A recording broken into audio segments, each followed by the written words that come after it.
tanggal 20 bulan 7 2022 nyo tak gerakkan ke kota rakyat untuk lelaki tanggung jawab bak pedegi yang ka rakyat pun yang ka senang-senang ona. Tiba error setuju setuju kan ini yang setuju di mana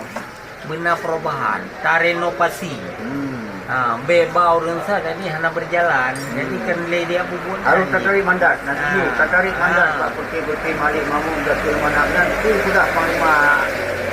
Panglima Agam lebih dan namanya gaji Panglima Pramuka gaya cok gaji gaya semua RI boleh pula Panglima Agam lebih berjuang i pegang menteng pegang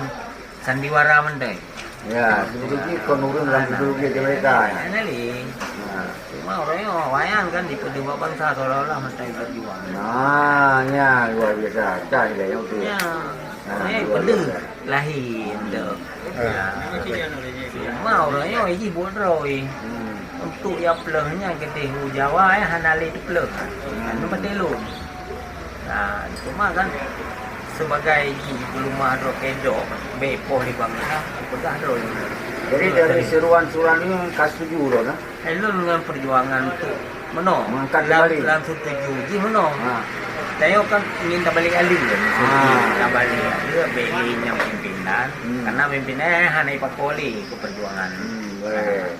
jadi kami tahu yang betul-betul untuk berjuang kembali tapi amanah MOU-nya biwa kembali lagi aman awali lagi cita-cita dalam perang nonton kemudian yang bagi lon untuk demi perubahan PD tayo mengawal kabum nah jadi apa ya perepres merdeka tayo kajan mati tayo ka merdeka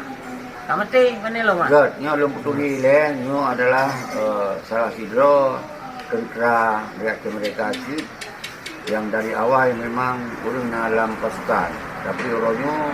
hana lihat disisihkan